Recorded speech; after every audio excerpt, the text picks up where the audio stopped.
نحمده ونصلي على رسوله الكريم اما بعد فاعوذ بالله من الشیطان الرجیم بسم اللہ الرحمن الرحیم وجاہدوا فی اللہ حق جہادہ هو اجتباکم صدق اللہ العظیم۔ جہاد کے ضمن میں جو گفتگویں ہو چکی ہیں، جن موضوعات پر انہیں ذہن میں تازہ کر لیں۔ جہاد، اس کے بارے میں مغالطے کیا ہیں؟ مغالطے سب سے پہلے ہم نے خود پیدا کیے کہ جہاد کے معنی جنگ، اور جنگ ہمیشہ نہیں ہے، لہذا یہ فرض کفایہ ہے، فرض عین نہیں ہے۔ نمبر 3، مسلمان جب جنگ کرے وہ جہاد فی سبیل اللہ ہے۔ یہ ان مغالطوں سے پھر ظاہر بات ہے کہ دشمن نے تو اس میں نمک مرچ لگانی ہی لگانی ہے، کھینچ تان کر کے اس کے اندر اور مکروہ قسم کی تصویر اس کی آج دنیا کے سامنے پیش کی جا رہی ہے۔ پھر ہم نے لفظ جہاد کا معنی کیا ہے، لغوی معنی کیا ہے۔ جوہد سے جہاد بنا۔ جوہد ہے کوشش، to strive for something. جہاد ہے کشاکش، to struggle against something. اسی طریقے سے قتل ہے اور قتال ہے۔ قتل یک طرفہ عمل ہے اور قتال دو طرفہ عمل ہے۔ نمبر 3 پہ ہم آئے کہ جہاد کے لیولز ہیں۔ سب سے پہلا لیول کیا ہے؟ جہاد زندگانی، اسٹرگل فار ایگزسٹنس۔ تمام ذی حیات جتنی بھی مخلوقات ہیں زمین کے اوپر، وہ مسلسل اسٹرگل فار ایگزسٹنس کے اندر لگے ہوئے ہیں۔ مسلمان بھی اگر یہ کرتا ہے جائز ذرائع سے تو یہ عبادت کے درجے میں ہے اور بڑا اونچا اس کا مرتبہ اور مقام ہے۔ اس سے اوپر ہے جہاد حقوق کے حصول کے لیے، حریت، آزادی، سیلف ڈٹرمنیشن، خود اختیاری، یہ سب سے بڑا حق ہے۔ اس کے لیے جہاد، یہ بھی تمام نوع انسانی میں مشترک ہے۔ مسلمان بھی جب یہ جہاد کرے گا تو یقیناً، اور وہ اسلام کے اصولوں کے مطابق کرے گا، تو یقیناً بڑے اجر و ثواب کا جو ہے وہ حقدار ہوگا، مستحق ہوگا، اور اگر اس ضمن میں جان بھی دے دے گا تو وہ اللہ کے ہاں شہید شمار ہوگا۔ حضور نے فرمایا من قتل دون مالہ فہو شہید، جو شخص اپنے مال کی حفاظت کرتے ہوئے مارا گیا وہ بھی شہید ہے۔ یعنی کسی ڈاکوؤں نے آ کر آپ کے گھر پر حملہ کر دیا ہے، اب ایک شکل تو یہ ہے کہ ہاتھ جوڑ دیں کہ بھائی ٹھیک ہے ہماری جانیں بخشی کر دو، تم باقی جو لینا ہے لے جاؤ۔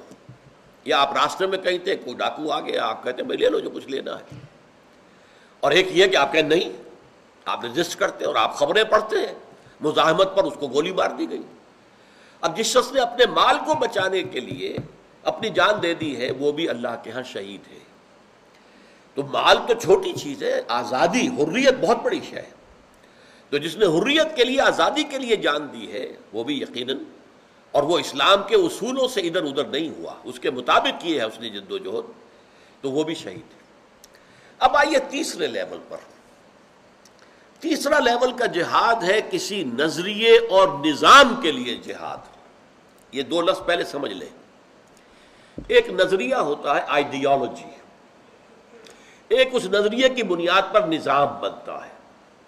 مثلا مارکسزم، یہ ایک نظریہ تھا، فلسفہ تھا، اس کی بنیاد پر نظام جو بنا وہ کمیونزم۔ اب اگر کوئی شخص اس نظریے کا قائل ہے، حامل ہے، مانتا ہے، اس کے اوپر لازم ہو جائے گا وہ جد و جہد کرے اس نظریے کی حکومت قائم کرنے کے لیے، کمیونزم کو قائم کرنے کے لیے جد و جہد کرے۔ تو اب یہ جد و جہد ہو رہی ہے نظریے کی بنیاد پر۔ وہ جو تھا جد و جہد حیات کی، جہاد زندگانی فرسٹ لیول، جہاد حریت یا جہاد حقوق سیکنڈ لیول، اب ہے نظریاتی جہاد، نظریات کے ساتھ نظام کا تصادم۔ اب ظاہر بات ہے کہ آپ کا ایک نظریہ ہے، میرا ایک نظریہ ہے، آپ کوشش کریں گے کہ آپ کے نظریے کو فروغ حاصل ہو، میں کوشش کروں گا کہ میرے نظریے کے فروغ حاصل ہو، تصادم ہوگا کہ نہیں؟ یہ جہاد ہے نظریاتی جہاد۔ نظریہ نظریے کے مقابلے میں آ گیا، فلسفہ فلسفے کے مقابلے میں آ گیا۔ اسی طرح آپ قائل ہیں کہ ایک اور نظام کے، کمیونزم کے، فرض کیجئے میں قائل ہوں بدقسمتی سے کیپٹلزم کا، سرمایہ داری کا، تو ٹکراؤ تو ہوگا نا آخر۔ آپ ادھر چاہتے ہیں لے جانا قوم کو، میں ادھر لے جانا چاہتا ہوں۔ تو یہ ہے نظریے اور نظام کی بنیاد پر جہاد۔ اب اس کے لیے میں نے مثال آپ کو پہلے دے دی ہے اسلام سے باہر کی، تاکہ آپ بات کو سمجھیں۔ اسلامی اصطلاحات کے سمجھنے میں تھوڑی سی گڑبڑ ہو جاتی ہے، صدیوں کے انحطاط کی وجہ سے ان اصطلاحات کے مفہوم میں کچھ تبدیلی ہو گئی ہے، محدودیت پیدا ہو گئی۔ تو جیسے مارکسزم ایک فلسفہ، ایک نظریہ، اور اس کی بنیاد پر بننے والا نظام کمیونزم، کیونکہ ابھی یہ ماضی قریب کی بات ہے، زیادہ عرصہ تو نہیں ہوا، اور کمیونزم کی پوری طرح موت واقع بھی نہیں ہوئی ہے۔ اور اب جو آ رہا ہے نیو ورلڈ آرڈر، اور اس میں جو ورلڈ ٹریڈ آرگنائزیشن، گلوبلائزیشن کی جو کوششیں ہو رہی ہیں، اس کے خلاف رد و عمل جو پیدا ہو رہا ہے امریکہ میں اور یورپ میں، آپ کو اس کا اندازہ ہونا چاہیے۔ ہو سکتا ہے کہ اگر دنیا میں اسلام نہ آیا تو کمیونزم کسی اور نئی شکل میں دوبارہ دنیا میں آ جائے گا، تھوڑی سی شکل مختلف ہوگی، آ جائے گا، رد عمل ہے۔ اس لیے کہ یہ جو کیپٹلزم کا نظام ہے یہ بڑا ظالمانہ نظام ہے، بڑا نامنصفانہ نظام ہے، بڑا ایکسپلائٹیٹو نظام ہے، استحصالی نظام ہے، اور اب یہ گلوبل ہو رہا ہے۔ ذرا غور کیجئے، پہلے یہ ملکوں کے اندر تھا، اپنے اپنے معاشروں کی سطح پر تھا، اب یہ گلوبلائز ہو رہا ہے، تو اس کے خلاف فطرت انسانی ریبولٹ کرے گی۔ تو میں عرض کر رہا تھا کہ تیسری سطح جو ہے وہ جہاد کی ہے نظریے اور نظام کی بنیاد پر۔ اب اس میں دیکھیے بندہ مسلم کا نظریہ کیا ہے؟ ایمان۔ ایمان کے نتیجے میں حاکمیت اللہ کی، ہر شے کی ملکیت تامہ اللہ کی، تمام انسان مساوی۔ سورہ حجرات میں ہم پڑھ چکے ہیں، یا ایھا الناس انا خلقناکم من ذکر و انثی وجعلناکم شعوبا وقبائل لتعارفوا ان اکرمکم عند اللہ اتقاکم۔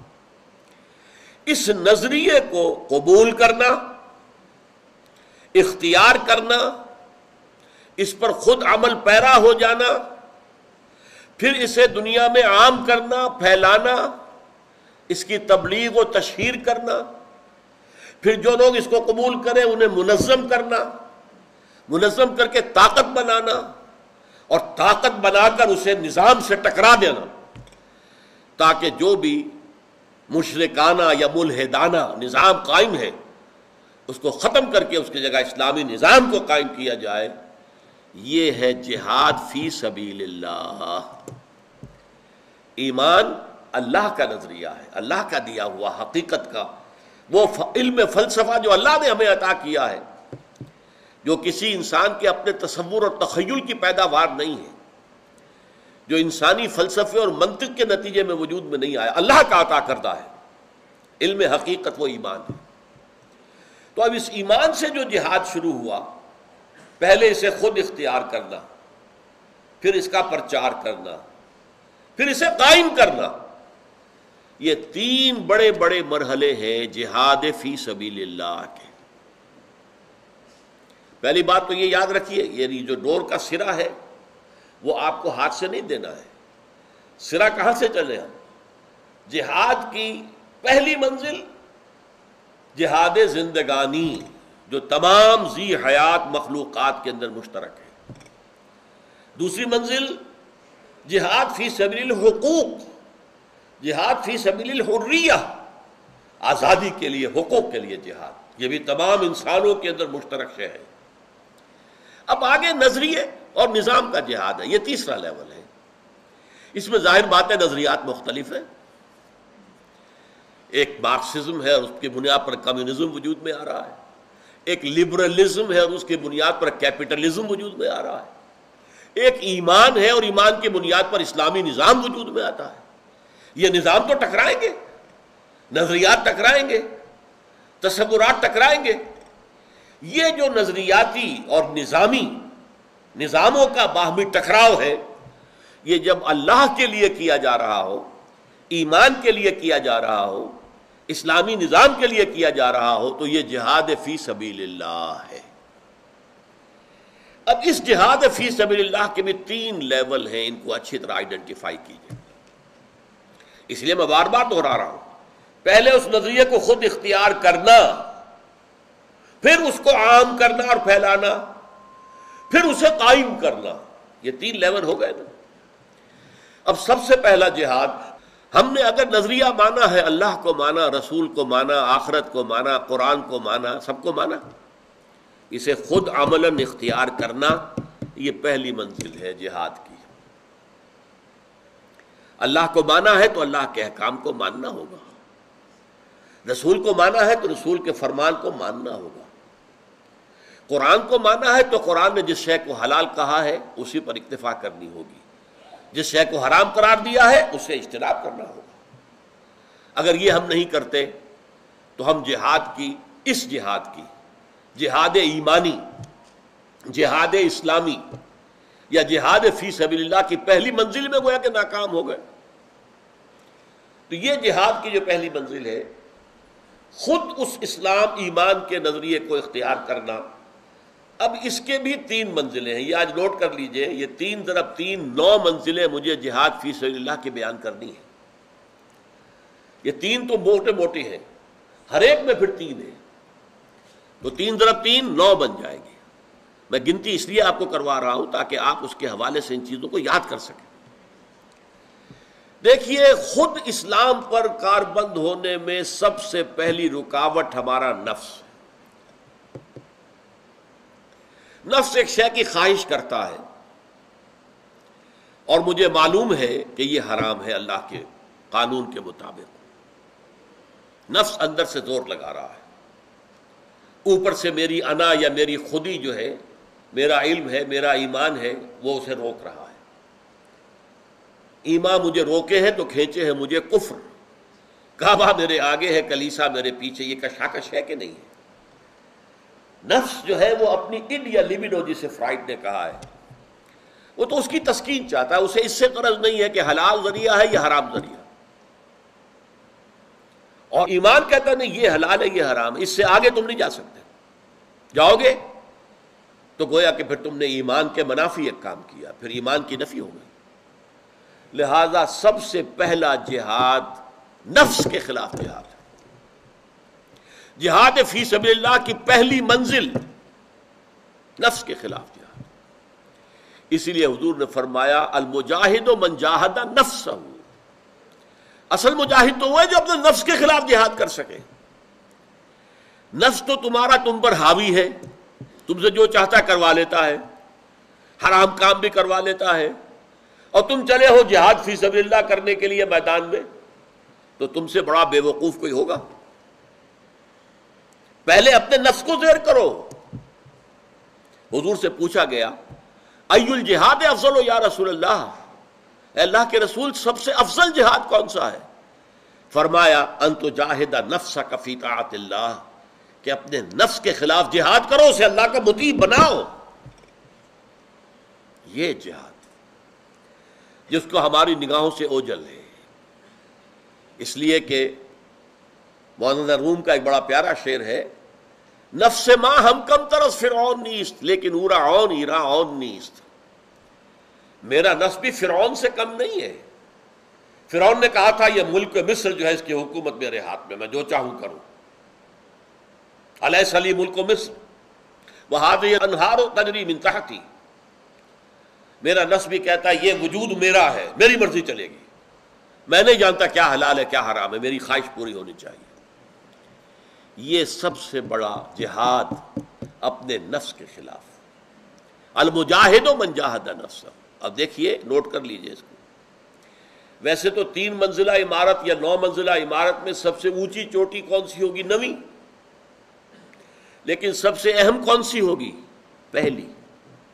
کیوں؟ پہلی ہوگی تو دوسری بنے گی نا، دوسری ہوگی تو تیسری بنے گی، پھر یہ کہ اوپر جتنی تعمیر ہو رہی ہے اس کا سارا بوجھ تو پہلی منزل پر آ رہا ہے نا۔ لہذا اہم ترین منزل پہلی ہے، بلند ترین منزل 9ویں ہے۔ تو اہم ترین اور بلند ترین کے بھی فرق کو ذہن میں رکھیے۔ تو افضل الجہاد کیا ہے؟ ای الجہاد افضل، افضل ترین جہاد کون سا ہے؟ فرمایا ان تجاہد نفسک فی طاعت اللہ، اپنے نفس کے خلاف جہاد کرو اور اسے اللہ کا مطیع بناؤ۔ اچھا، اس کے ساتھ 2 اور ہیں اسی لیول پر، میں نے کہا تھا نا ہر لیول پر 3 ہیں۔ تو پہلا لیول جو ہے خود اللہ کا بندہ بننا، مطیع بننا، مطیع احکام بن جانا، پہلے تو آپ کو اپنے نفس کے خلاف، اڈ اور لبیڈو، نفس امارہ، ان النفس لامارۃ بالسوء، اس کے خلاف جہاد کرنا پڑے گا۔ نمبر 2، اس نفس کو، اس کے اندر پھونکے مارنے والا ایک شیطان ہے ابلیس اور اس کے کارندے، اس کو مشتعل کرتے ہیں۔ اس کے اندر پھونک مار کر، جیسے کہ آگ اگر دبی ہوئی ہے، اس کے اوپر راکھ آ گئی ہے تو آپ پھونک مارتے ہیں اس میں تو وہ آگ بھڑک اٹھتی ہے دوبارہ۔ تو یہ پھونکے مارنے والا وسواس الخناس، یہ شیطان لعین اور اس کے جو اور جنات میں سے اس کے پیروکار ہیں، اس کے لشکری ہیں، وہ ہمارے نفس کے اندر ہیجان پیدا کرتے ہیں، اس کے اندر ایک جوش پیدا کرتے ہیں تاکہ وہ نفس امارہ جو ہے وہ قوی ہو جائے۔ تو دوسری جنگ آپ کو اس شیطان کے خلاف کرنی ہوگی۔ قرآن مجید میں کہا گیا ان الشیطان کان لکم عدوا فاتخذوہ عدوا، یہ شیطان تمہارا دشمن ہے، اسے اپنا دشمن سمجھو، یہ تمہارے نفس میں پھونکے مارتا ہے۔ قل اعوذ برب الناس ملک الناس الہ الناس من شر الوسواس الخناس الذی یوسوس فی صدور الناس من الجنۃ والناس۔ اور حدیث میں آیا ہے ان الشیطان یجری من الانسان مجری الدم، شیطان انسان کے وجود میں اس طرح سرایت کرتا ہے، گردش کرتا ہے جیسے خون گردش کرتا ہے۔ لہذا اس کے خلاف جد و جہد، اس کے خلاف جہاد، یہ دوسرا جہاد ہوگا، پہلے لیول کا دوسرا۔ اسی پہلے لیول کا تیسرا جہاد اور بھی ہے۔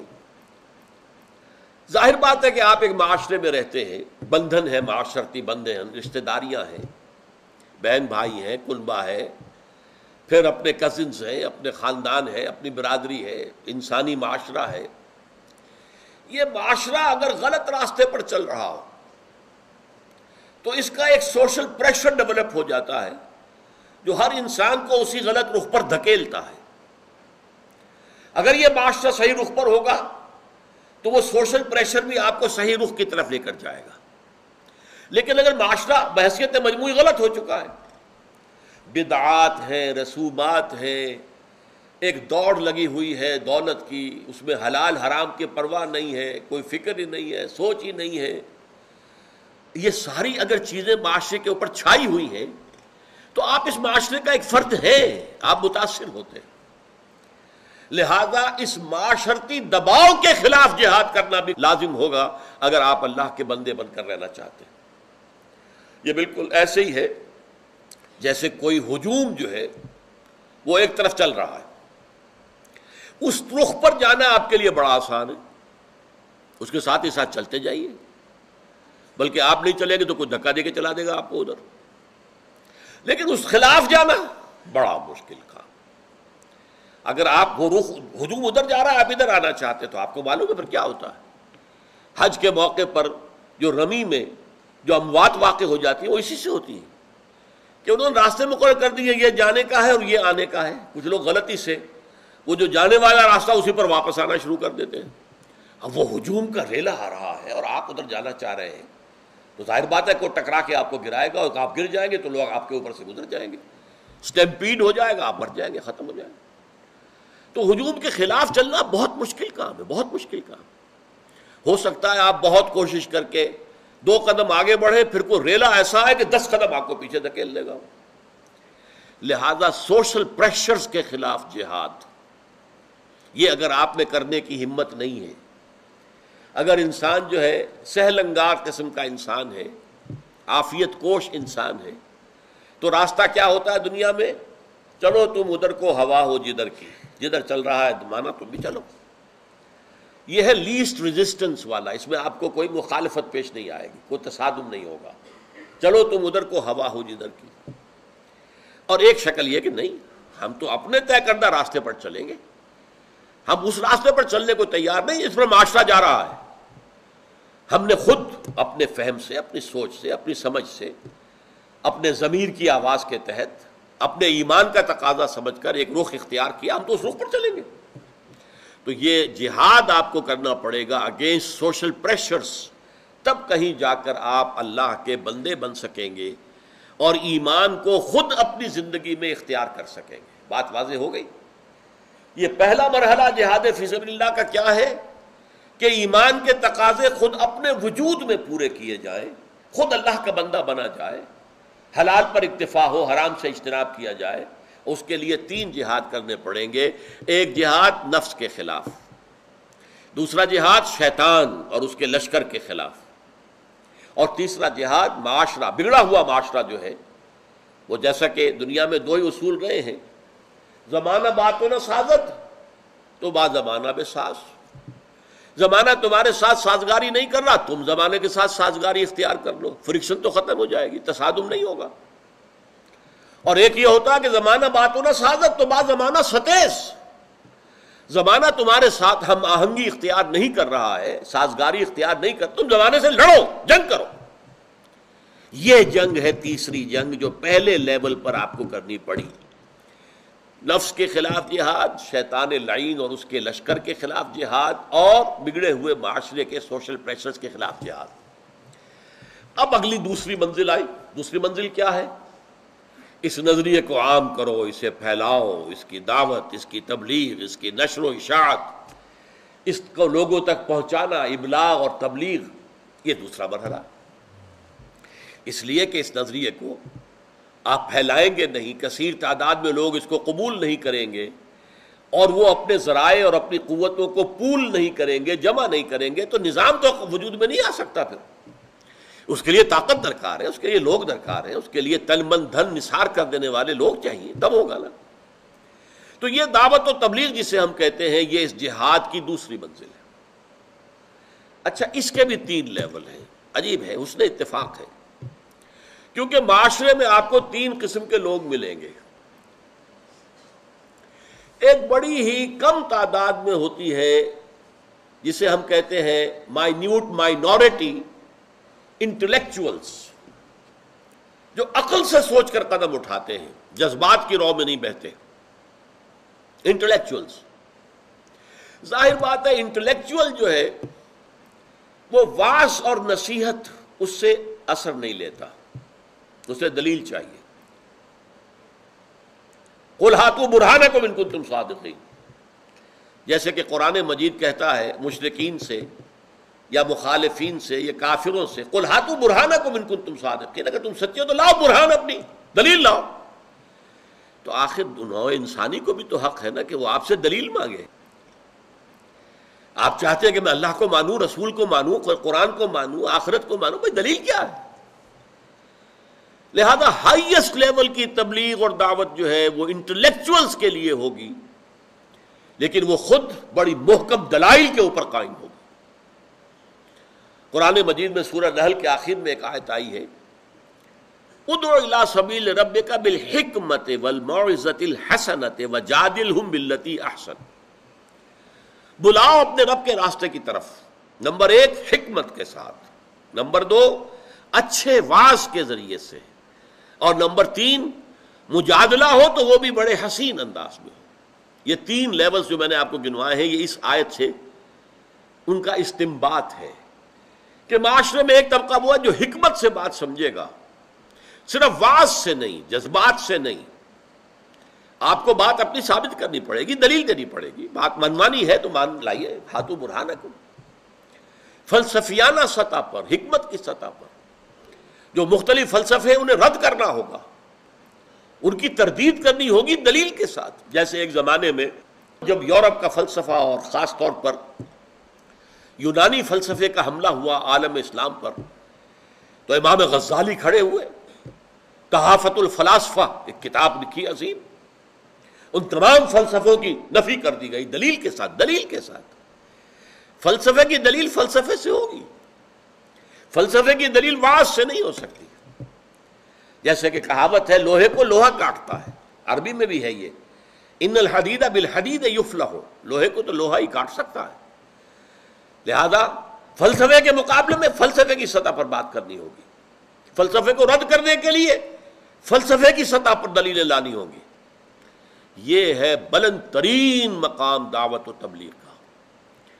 اسی طریقے سے ارسطو کی منطق کا جو بڑا شہرہ ہو گیا تھا، اور پورے عالم اسلام میں گویا کہ وہ اس طریقے سے کہ معلوم ہوتا ہے کہ سب سے اعلیٰ شے ہی منطق ہے ارسطو کی، ایرسٹوٹلین لاجک، ارسطو کی منطق۔ لیکن پھر اس کا جواب لکھا ہے امام ابن تیمیہ نے، الرد علی المنطقیین، منطق کے جو علم بردار ہیں ان کی تردید، ان کی نفی، لیکن یہ کہ وہ نفی انہیں منطق ہی کے ذریعے سے کرنی پڑی، اس لیے کہ ظاہر بات ہے پھر وہی کہاوت لوہے کو لوہا کاٹتا، ان الحدید بالحدید یفلح، انہی کی منطق سے ان کی منطق کی نفی کر دی گئی۔ یہ کام ہے ہائیسٹ لیول کی دعوت و تبلیغ کا جو ہر شخص نہیں کر سکتا، اس کے لیے اسپیشلائزڈ لوگ درکار ہیں، پوری زندگیاں انہوں نے کھپائی ہوں، جو مروجہ فلسفے ہیں، نظریات ہیں، ان کا گہرا تنقیدی مطالعہ کیا ہو، کریٹیکل سٹڈی، صرف سٹڈی نہیں، کریٹیکل سٹڈی، تنقیدی مطالعہ، آدمی پڑھتا جائے اور سمجھتا جائے یہاں یہ ٹھیک ہے یہ غلط ہے، یہ ٹھیک ہے یہ غلط ہے، یہ غلط ہے تو یوں غلط ہے اس لیے غلط ہے، اس طرح کی سٹڈی، اسے کہتے ہیں کریٹیکل سٹڈی۔ جو لوگ اپنے آپ کو ہمتاً اس کام کے لیے وقف کر دیں گے، اور جو لوگ اسی کے لیے اپنی پوری زندگیاں لگائیں گے کہ ایک طرف مروجہ نظریات کو ان کی گہرائی میں اتر کر سمجھیں اور تنقیدی اعتبار سے ان کا مطالعہ کریں، اور دوسری طرف قرآن اور حدیث، ہماری جو دو آنکھیں ہیں، قرآن اور حدیث، قرآن اور سنت، اس میں گہرائی کے ساتھ اتریں، پھر ان لوگوں کا کام ہے کہ امام ابن تیمیہ اور امام غزالی نے ایک زمانے میں جو کام کیا تھا وہ اس دور میں وہ کام کر سکیں۔ ظاہر بات ہے اس میں وقت لگتا ہے، صلاحیت لگتی ہے، قوت لگتی ہے، زندگی لگتی ہے۔ ایک ذہین آدمی اپنے اچھے کیریئر چھوڑ کر اس کام میں آئے گا تبھی تو ہوگا نا۔ اگر وہ دیکھے ڈاکٹری جو ہے بڑا اچھا فنکشن ہے، لگے رہو اس کے اندر، کمائی ہے، بہت اچھی کمائی ہے، تو یہ کام تو پھر نہیں ہو سکتا۔ انجینئرنگ کا فن ہے، اب لگے ہوئے ہیں اور اس کے اندر ہم نے کمال حاصل کیا ہے تو اچھا ہے، آپ کو اچھی تنخواہیں ملیں گی، ایک سے ایک بڑھ کر اچھی آفرز ہو جائیں گی، لیکن یہ کام نہیں ہو سکتا۔ یہ کام وہی کریں گے جو ذہین بھی ہو، عام آدمیوں کے کرنے کا یہ کام نہیں ہے۔ ذہانت اللہ نے انہیں دی ہو بنیادی طور پر، اور پھر وہ اپنے آپ کو ہمہ وقت اس کام کے لیے لگا دیں اور بھول جائیں اچھے کیریئر کو اور اعلیٰ معیار زندگی کو بھول جائیں، بلکہ فاقوں کے لیے تیار ہو جائیں۔ آپ کو معلوم ہونا چاہیے جب یہ ڈاس کیپیٹال کتاب لکھی تھی مارکس نے تو اس پر فاقے بھی آ رہے تھے، وہ جرمنی میں مقیم تھا، اور وہ کتاب جس نے ایک نظریہ پیدا کیا مارکسزم، جس پر کمیونزم کا نظام آیا اور انقلاب برپا ہوا، اس کتاب کا لکھنے والا فاقے بھی جھیل رہا تھا۔ تو دنیا میں جسے ہم کہتے ہیں کریٹو ورک، تخلیقی کام، وہ تو اس طرح سے نہیں ہوتا کہ آپ بڑے آرام سے بنگلوں میں رہتے ہو، کوئی سرکاری جو ہے محکمے کی کوئی بہت اونچی پوسٹ آپ کے پاس ہو، پھر وہ کام نہیں ہوتا۔ وہ کام تو ہمہ وقت اپنے آپ کو جھونک دے کر ہوتا ہے، اور یہ دعوت و تبلیغ کی بلند ترین منزل ہے۔ بارک اللہ لی ولکم فی القرآن العظیم ونفعنی وإیاکم بالآیات والذکر الحکیم۔